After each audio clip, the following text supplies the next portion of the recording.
warahmatullahi wabarakatuh.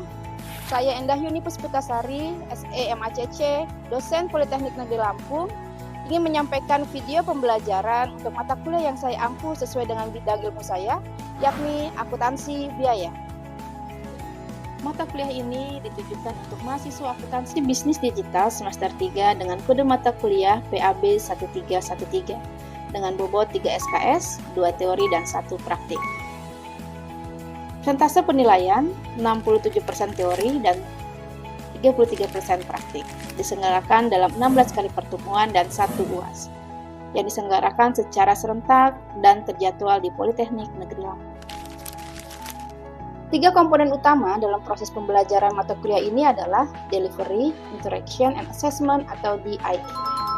Untuk delivery, saya memberikan materi serta RPS dan video yang dapat diunduh langsung oleh mahasiswa pada Learning Management System atau LMS Politeknik Negeri Lampung, serta presentasi interaktif yang langsung dilakukan secara tatap muka untuk mendukung pemahaman mahasiswa.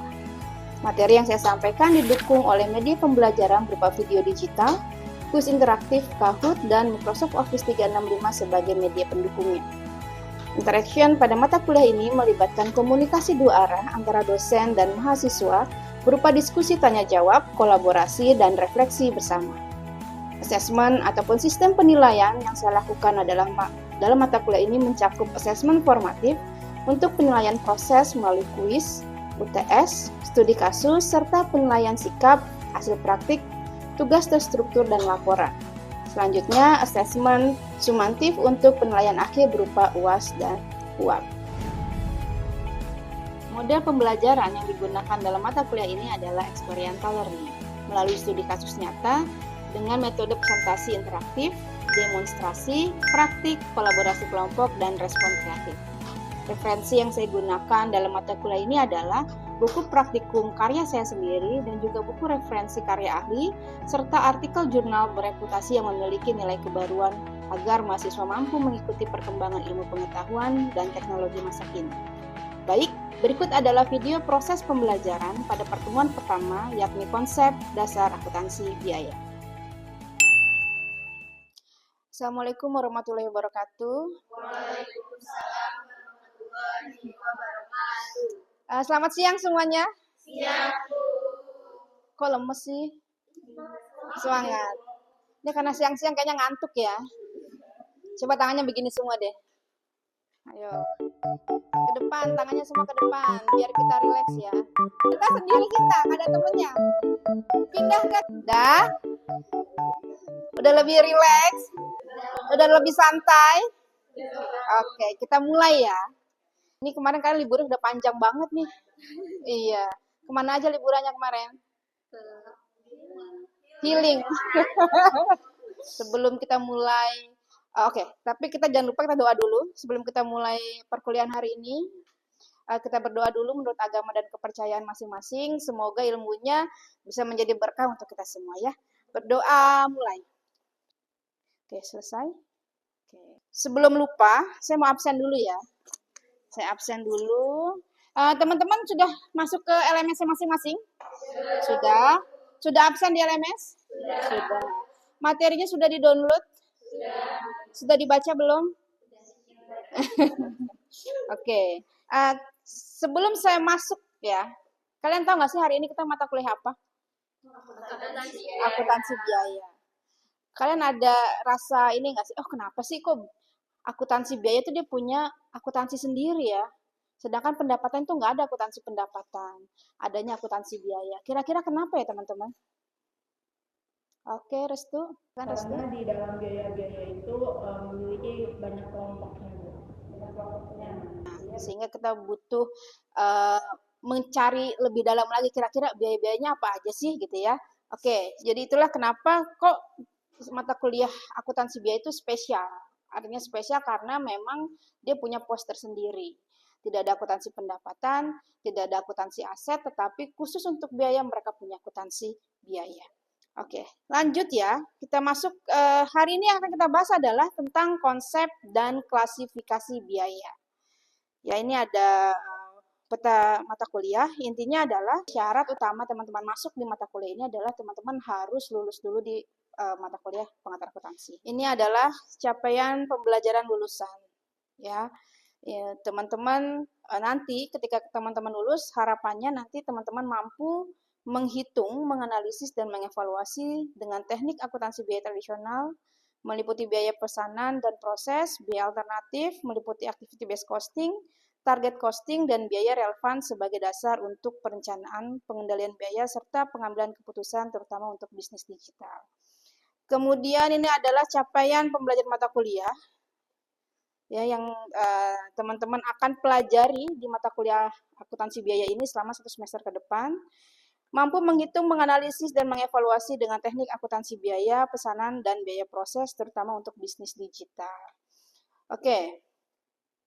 Kemudian untuk ini adalah kontrak perkuliahan kita terkait dengan bobot SKS ya. Untuk akuntansi biaya ini adalah 3, yaitu 2 teori dan 1 praktikum. Ya, bobotnya 67% untuk teori dan praktikumnya 33%.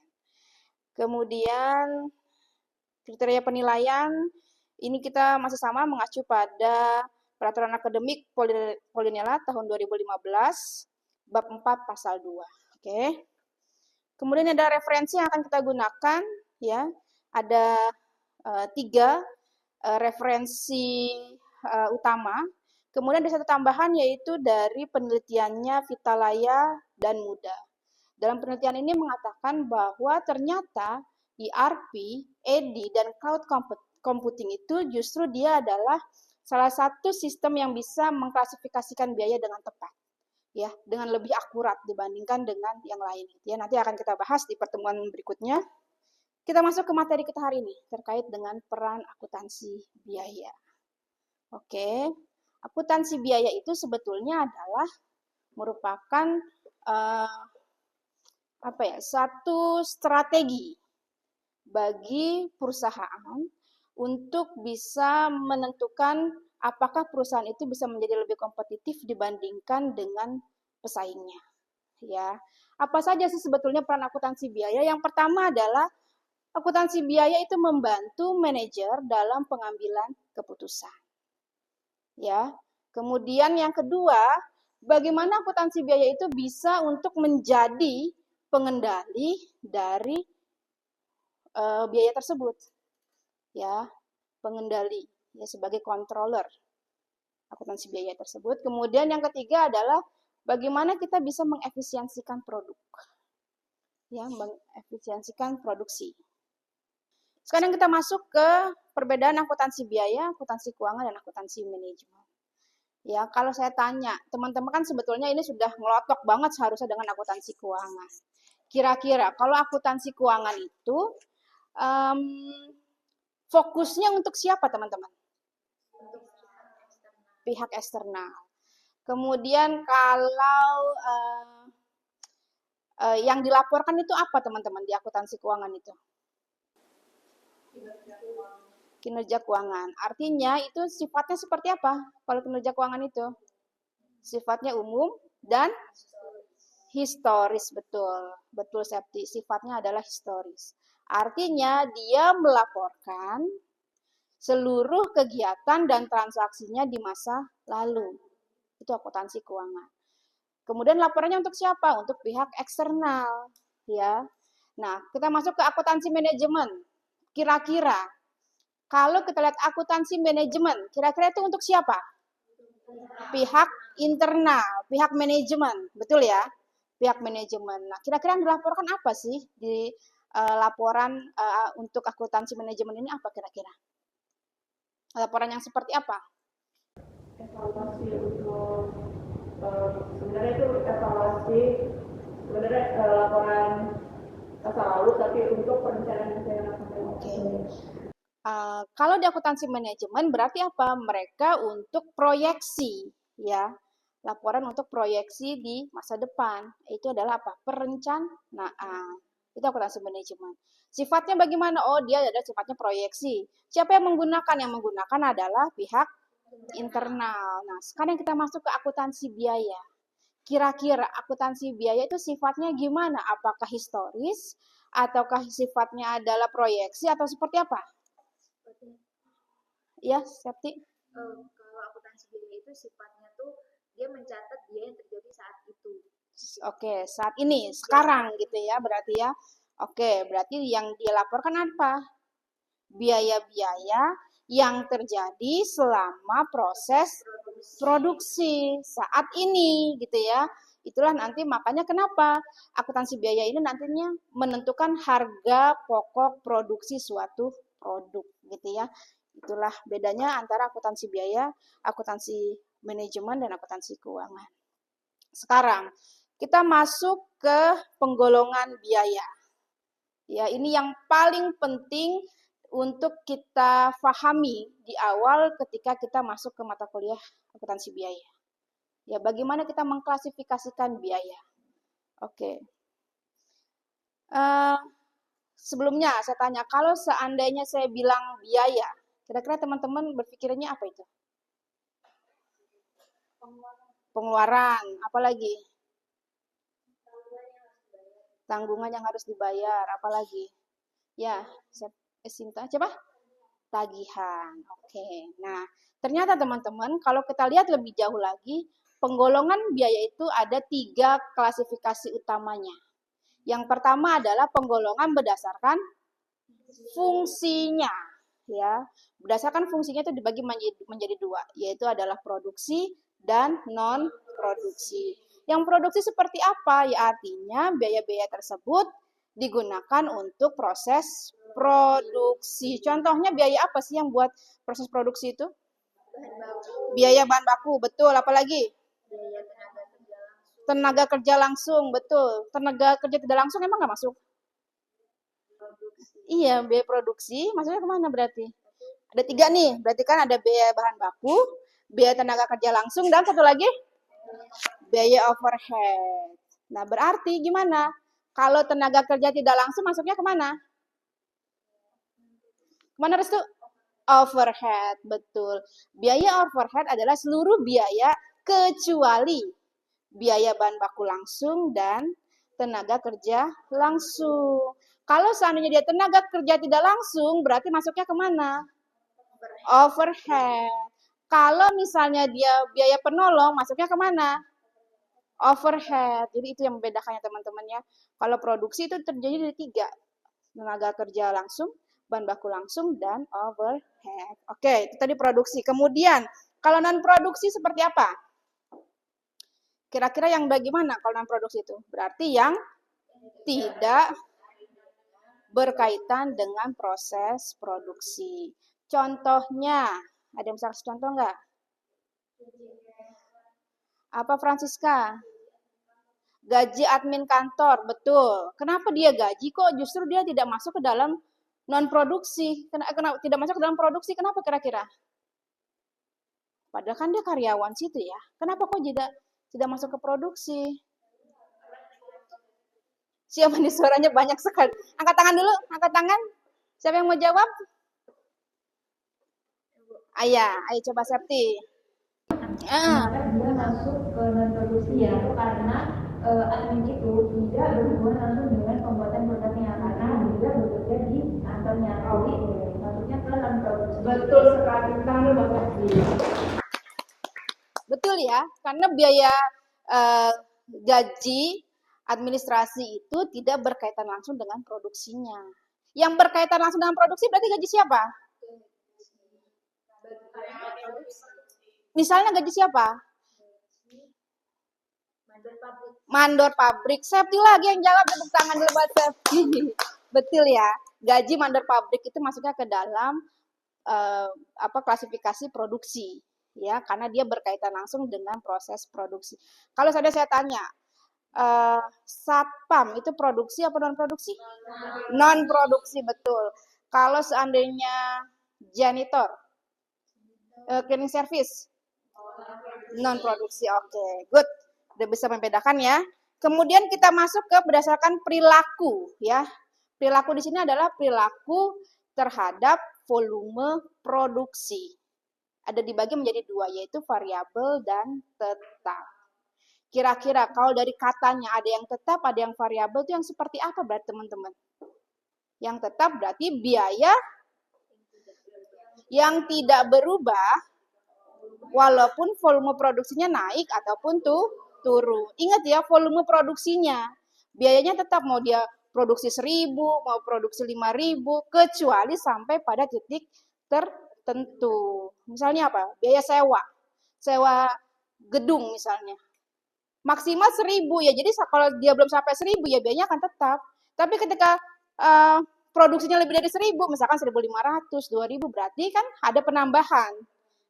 Ya, penambahan sewa gedung lagi. Nah, itu berarti ada kapasitas maksimumnya, gitu ya. Kemudian yang variabel berarti yang kayak gimana?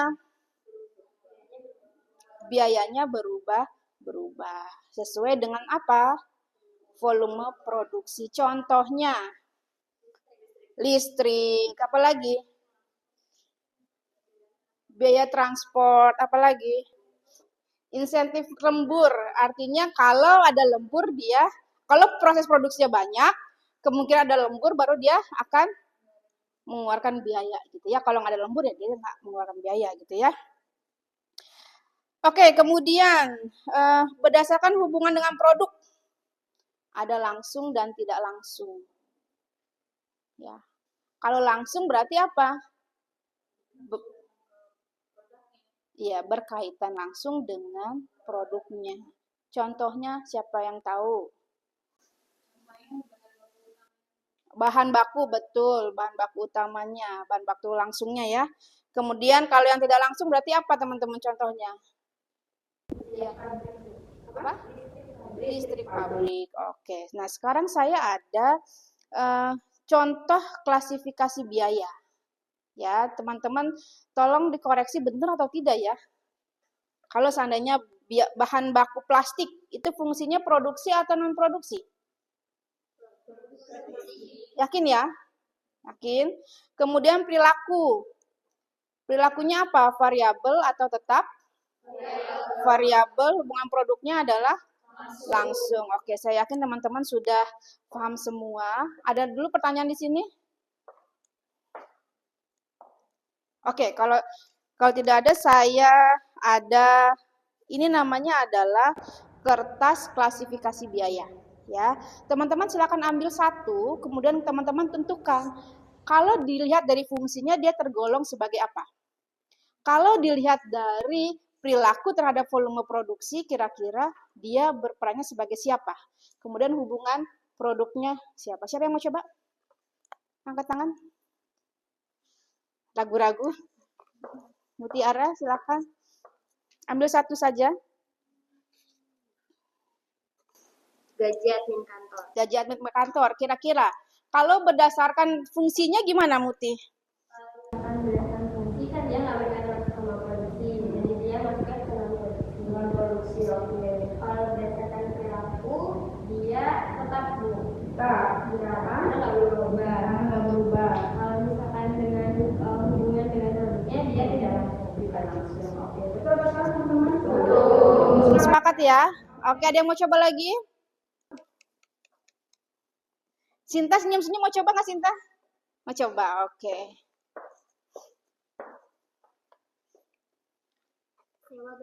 Sewa gedung kantor. Kira-kira bagaimana dari fungsinya? Dari fungsinya itu Non produksi. karena dia nggak berkaitan langsung. Betul. Kemudian perilakunya itu tetap, dan hubungan produk itu tidak langsung. Gimana teman-teman? Betul ya? Sudah paham ya teman-teman ya? Oke. Selanjutnya saya mau mengevaluasi, gitu. Kira-kira teman-teman sudah paham belum sih apa yang kita pelajari saat ini? Saya ada sedikit kuis, ya. Teman-teman boleh dibuka handphonenya, dipersiapkan handphonenya. Ya, kita buka Kahoot ya teman-teman. Silakan masuk. PIN-nya 683818. Tolong pakai nama yang ini ya. Nama aslinya ya, jangan nama di IG ya. Kadang-kadang IG macam-macam namanya ya. Oke, Sri sudah masuk, Sinta sudah masuk, Mutiara, Restu, Francisca, kemudian siapa lagi? Piji sudah masuk juga. Piji gambarnya serem nih Piji nih. Piji gambarnya tengkorak. Satu lagi. Sinta udah masuk belum Sinta? Oh, Sinta sudah. Nanti ya, nanti yang menang dapat hadiah dari saya ya. Yang juara 1, juara 2, juara 3 dapat hadiah dari saya ya. Oke, sudah semua. Kita mulai siap-siap. Biaya listrik, mesin, termasuk biaya apa?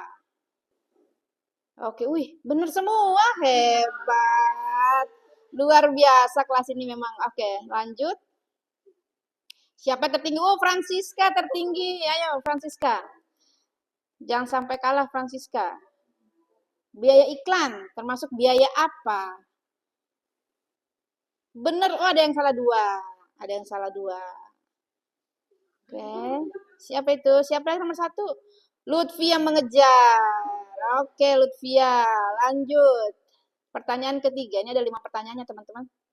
Gaji kasir termasuk biaya apa? Wih, benar semua. Hebat. Siapakah jadi the first one?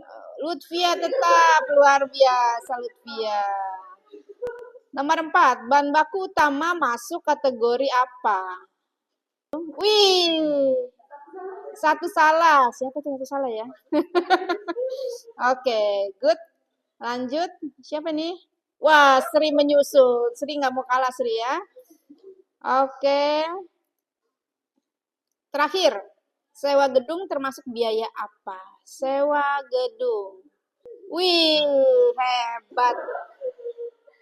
Tetap. Oke. Siapakah pemenangnya? Juara 1. Wih, Mutiara juara 3. Oke, Francisca. Yang pertama, siapakah dia? Yeay, Sri. Oke, dapat hadiah. Juara 1 Sri dapat hadiah dari saya. Yang kedua siapa? Francisca. Ya. Francisca. Yang ketiga siapa? Muti. Oke. Selamat. Kita sampai di akhir perkuliahan hari ini ya. Kira-kira sampai di sini ada yang mau bertanya, silakan. Oke, Restu. Di Instagram ada iklan. Kenapa iklan itu tidak termasuk iklan biaya produksi, sedangkan itu kan tujuannya untuk jualan itu. Oke, yang perlu teman-teman bagus sekali itu pertanyaannya Restu ya. Iklan itu sebetulnya ini loh Bu, bisa meningkatkan penjualan juga sebetulnya. Kok kenapa dia nggak masuk ke biaya produksi? Kenapa? Karena yang perlu teman-teman ingat tadi bahwa biaya produksi itu adalah biaya yang berkaitan langsung dengan proses produksinya. Ya, jadi apa sih proses produksi itu? Proses yang membuat tadinya bahan mentah, kemudian barang menjadi barang setengah jadi, sampai ke barang jadi yang siap jual. Nah itu, apakah biaya iklan ada di situ? Nggak ada. Biaya iklan gunanya untuk apa? Untuk mempromosikan saja, sehingga semakin baik promosinya, sehingga menyebabkan penjualan semakin meningkat. Tapi dia tidak termasuk ke dalam proses produksi. Oke, ada lagi pertanyaan? Cukup ya? Paham ya? Oke, sekarang saya minta siapa di sini yang bisa memberikan kesimpulan dari perkuliahan kita hari ini? Silakan. Iya, silakan Mutiara. Menurut saya kesimpulan dari pertemuan hari ini, biaya itu ternyata diklasifikasikan jadi 3. Yang pertama kalau berdasarkan fungsi itu ada biaya produksi sama non produksi. Kalau misalkan berdasarkan perilaku itu ada biaya tetap dan juga biaya variabel. Nah yang ketiga itu berdasarkan hubungannya dengan produk, ada biaya langsung sama biaya tidak langsung. Oke, good. Tepat sekali kesimpulannya. Ada lagi yang mau kasih kesimpulan? Oke, Sri. Kalau dari saya menyimpulin ada biaya tetap dan biaya variabel. Kalau biaya tetap itu dia tidak berubah jika volumenya, meskipun volumenya berubah, sedangkan biaya variabel itu bisa meningkat jika volumenya juga meningkat. Volume produksinya meningkat. Betul. Oke, yang lain? Ya, silakan. Menurut saya kesimpulan yang bisa diambil itu ternyata biaya akuntansi biaya itu juga bisa dibagi menjadi 2, biaya langsung dan biaya tidak langsung. Kalau biaya langsung itu berkaitan dengan produknya, yaitu biaya bahan baku. Kalau biaya tidak langsung itu bisa biaya listrik karena biaya listrik pabrik karena penggunaannya itu diperlukan secara umum. Good. bagus banget kesimpulannya ya, kesimpulan dari tiga rekan kalian tadi bahwa ternyata biaya produksi itu ternyata banyak ya, biaya itu ternyata banyak pengklasifikasiannya gitu ya. Makanya kenapa kita harus lebih fokus untuk melihat biaya-biaya yang muncul dalam proses produksi kita ya. Satu lagi yang kalian ingat, kenapa sih kita perlu belajar tentang pengklasifikasian biaya ini ya. Jadi salah satu indikator kita bisa berhasil mengefisiensikan biaya adalah bagaimana kita bisa menekan biaya. Contohnya, kalau kita tidak bisa pengklasifikasian biaya, misalnya benang, ya, benang itu mungkin di perusahaan A itu menjadi bahan baku, tapi di perusahaan B menjadi bahan pembantu atau penolong, gitu ya. Jadi kalau kita tidak bisa berhasil untuk mengklasifikasikan kira-kira benang itu masuknya ke bahan baku atau bahan penolong, ya, kayak benang wool itu kan jadi bahan baku sebetulnya. Kemudian apalagi tenun ya, benang tenun itu kan jadi bahan baku. Tapi kalau misalkan dia hanya jadi benang jahit gitu ya, itu kan jadi bahan penolong. Artinya sangat penting sekali kita untuk mengklasifikasikan penggolongan biaya tersebut gitu ya. Oke, silakan teman-teman dicek kembali LMS-nya. Di sana sudah saya letakkan tugas untuk minggu ini. Silakan teman-teman baca, kemudian teman-teman kumpulkan maksimal 3 hari dari sekarang. Jadi teman-teman di sana diminta untuk mencari UMKM yang terkait dengan proses produksi, kemudian teman-teman klasifikasikan kira-kira biaya-biaya apa saja yang berkaitan dengan proses produksi tersebut, ya, agar bisa menentukan harga pokok produksinya bisa lebih efektif dan efisien. Oke, terima kasih banyak untuk hari ini. Saya mohon maaf kalau ada kesalahan. Saya akhiri. Wassalamualaikum warahmatullahi wabarakatuh. Waalaikumsalam warahmatullahi wabarakatuh. Sama-sama. Demikian video pembelajaran untuk mata kuliah akuntansi biaya pada program studi akuntansi bisnis digital. Video ini digunakan sebagai salah satu syarat untuk kerja Tridharma Perguruan Tinggi atau PDD UKT-PT. Semoga dengan adanya video ini bisa menjadi pertimbangan yang baik dalam proses penilaian sertifikasi dosen gelombang 1 tahun 2025. Akhir kata saya ucapkan terima kasih dan wassalamualaikum warahmatullahi wabarakatuh.